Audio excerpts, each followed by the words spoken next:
Terakhir tidak kalah juga menguji kesabaran kami adalah penilaian masyarakat ya gitu. Ada yang berpikir-pikir mencibir, paling juga para pengurusnya numpang hidup, ada yang numpang kaya. Karena kami tidak bisa menyalahkan karena ada oknum-oknum yayasan yang berbuat begitu. Ya gitu ya.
Assalamualaikum warahmatullahi wabarakatuh. Waalaikumsalam warahmatullahi wabarakatuh.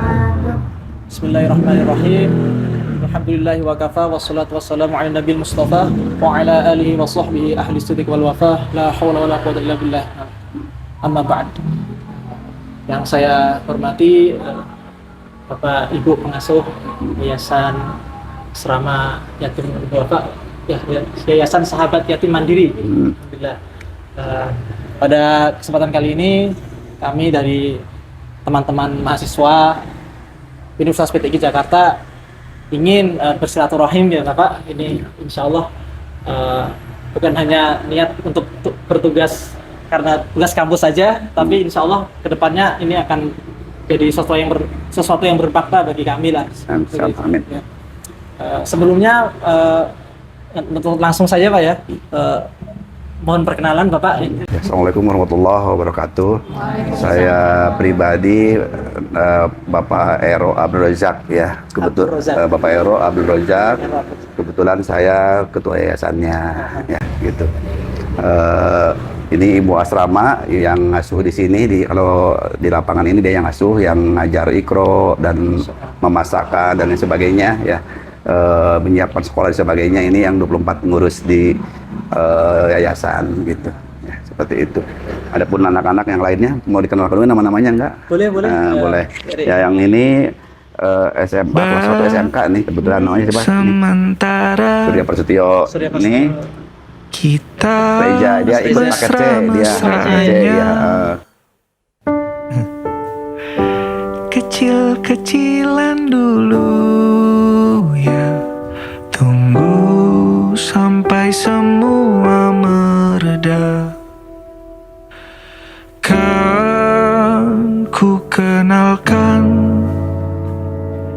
penampilan hujan di tempat lain, pemandangan bagus di tempat yang jauh, bukan yang di dekat rumah saja. Alhamdulillah kan di sini asrama namanya Sahabat Yatim Mandiri. Nama yayasannya ya. Kalau boleh tahu Bapak boleh disebutkan gitu apa siapa pendirinya, kok bisa ada terbentuk yayasan ini, latar belakangnya, sejarahnya bagaimana Pak? Ya. Alhamdulillah latar belakang adanya yayasan ini kami menginisiatif beberapa teman, para aktivis masjid, para ustadz ya, yang waktu itu banyak berenung dan berpikir seusia kami yang waktu itu udah kepala 4 ke atas itu, apa sih yang bisa diperbuat ya untuk bisa hidup ini, di sisa akhir hidup ini bermakna ya. Salah satunya itu adalah ibadah dalam bentuk sosial ya, karena dalam ibadah kita ini ruang lingkupnya dalam konteks dalam bernegara ya, dalam sebuah negara ya, makanya ibadah sosial itu tentunya yang paling pas itu yang ada legal formalnya. Kami nggak mungkin Kalau sendiri pribadi ngurus anak yatim dan duafa ya, meskipun motifnya jelas ini ibadah, mengamalkan surat al-maun, kemudian juga membantu pemerintah dalam pelaksanaan Undang-Undang Dasar 45 gitu ya, pasal 34 ayat 1 ya, kemudian juga ada beberapa pasal Undang-Undang 45 tentang fakir miskin, tentang jaminan sosial dan sebagainya, perlindungan anak, dan memang itu seiring sebetulnya dengan ajaran Islam ya, bagaimana Islam memberikan perlindungan kepada sesamanya, terutama terhadap atau perhatiannya terutama terhadap fakir dan miskin, seperti itu ya juga ya. Yang tahu tugasnya malaikat Jibril. Yang belum. Reja yang belum. Yang belum. Istri Rasulullah yang saudagar kaya raya, yang usianya lebih tua daripada Rasulullah. Siti Khadijah. 5.000.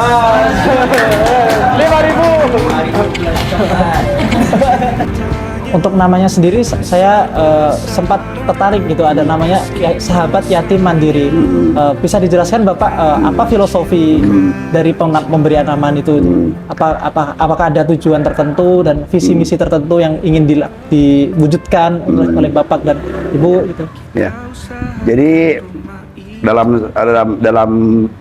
dalam salah satu apa yang menjadi mimpi kami ya terhadap anak-anak ini ya, kami punya punya keinginan ya bahwa anak-anak yang kami asuh itu bukan hanya besar badannya karena kami berikan makan ya gitu, terus kami asuh sekolah diajarin ilmu supaya dia jadi pintar, bukan hanya itu saja, tapi bagaimana dengan ilmu, dengan makanan, dengan apa yang kita coba upayakan berikan kepada mereka itu, mereka bisa tumbuh besar menjadi orang-orang juga yang kalau sekarang dia dibantu donatur, nanti dia bisa menjadi donatur yayasan itu, seperti itu. Amin. Kemudian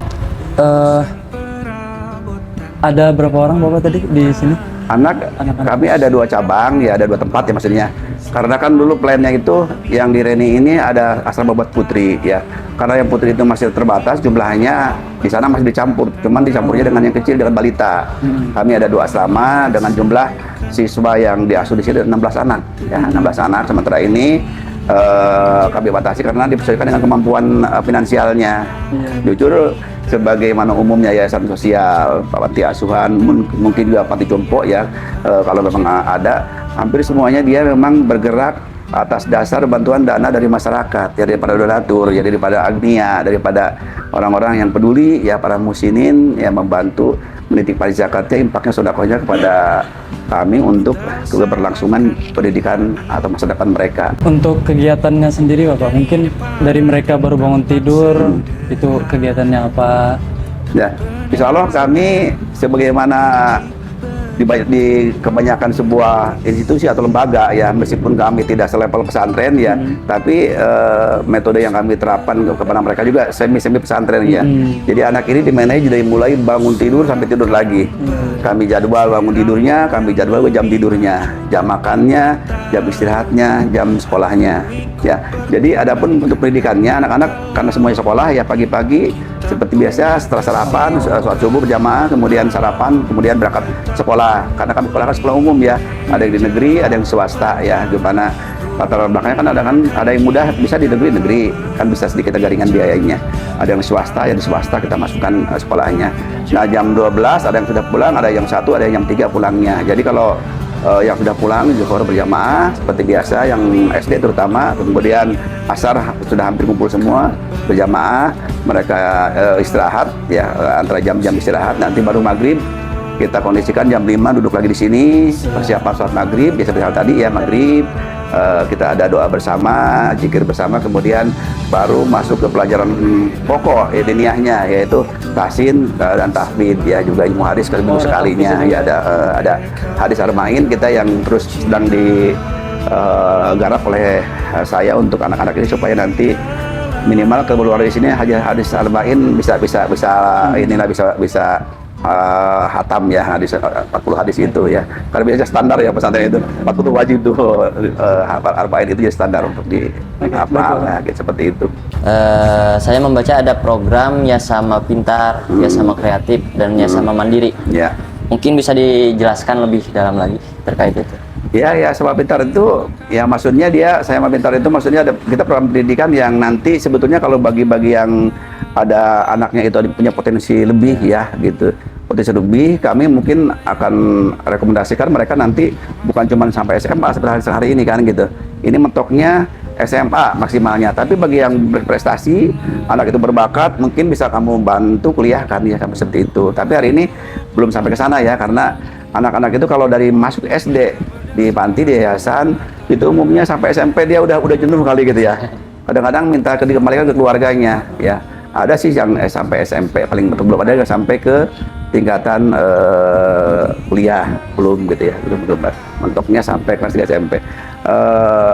Mandiri ya itu tadi ya, jadi minimal buat kami ini mereka ketika dipulangkan mereka sudah betul-betul tidak menjadi beban lagi ya buat keluarganya ya, atau apalagi buat lingkungan ya, mereka sudah bisa hidup sendiri dalam konteks minimal tidak menyusahkan orang lain apalagi masyarakat banyak ya, seperti itu.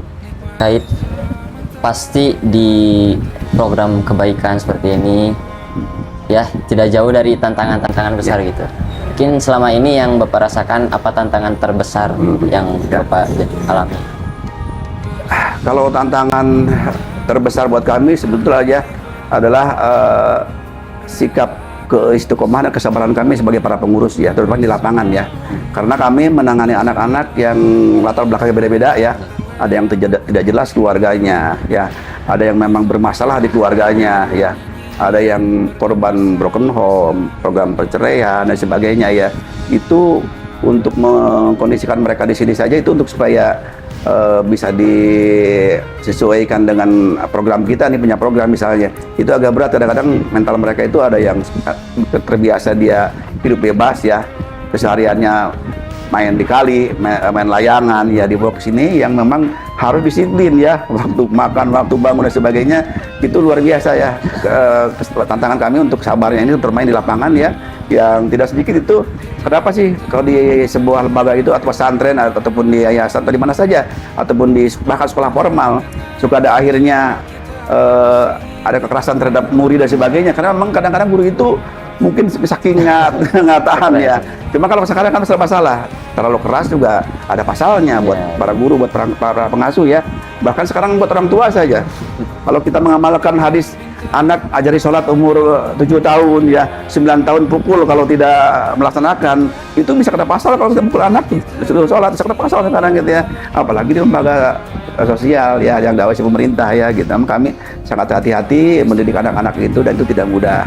Di samping tentunya masalah pembiayaan ya. Ketika yang terakhir tidak kalah juga menguji kesabaran kami adalah penilaian masyarakat ya gitu.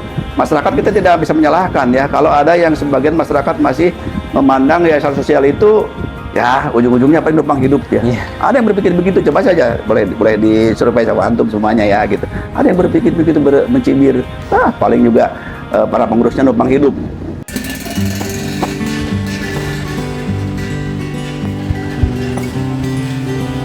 Kondisi hujan, tapi bukanlah Ayo, ayo, ayo, besok kita pergi makan. Hadiah tak seberapa dariku, karena kamu super membanggakan. Ayo pergi ke tempat langganan, disajikannya menu-menu andalan. Untukmu yang juara satu, idolaku selalu di mata hati telingaku. Ayo, ayo, ayo, besok kita pergi makan. Hadiah tak seberapa dariku, karena kamu super membanggakan. Setelah perjalanan panjangmu yang pasti melelahkan itu, letakkan sebentar. Kalau ada beban, kita senang-senang makan-makan.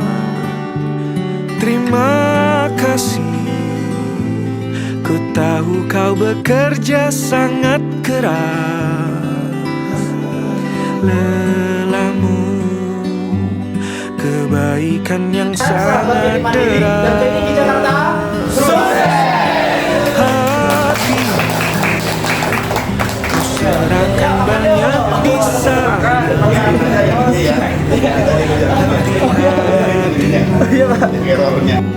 Punya orang rumah juga. Sisakan untuk kami.